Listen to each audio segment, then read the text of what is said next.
क्या मोहब्बत नहीं, यह अब एक बीमारी बन चुकी है।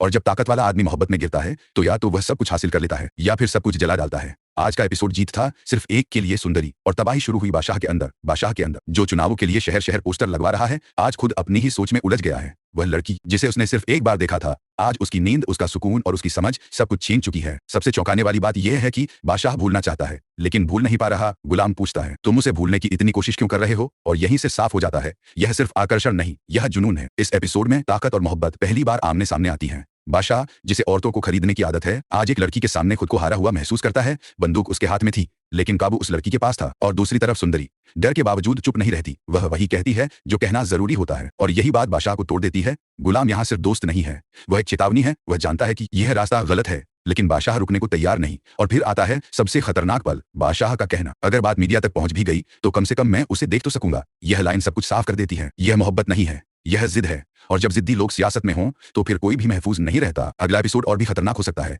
या तो बादशाह सुंदरी को सबके सामने लाकर विक्टिम कार्ड खेलेगा या फिर गुलाम को बीच में लाकर एहसानों के नाम पर उसे इस्तेमाल करेगा। और अगर ऐसा हुआ तो या तो दोस्ती टूटेगी या फिर सच। सवाल सिर्फ एक है, क्या यह मोहब्बत बादशाह को इंसान बनाएगी या उसे और भी ज्यादा दरिंदा? कमेंट में सिर्फ येस या नो लिखिए। क्या बादशाह अपनी ताकत का गलत इस्तेमाल करेगा?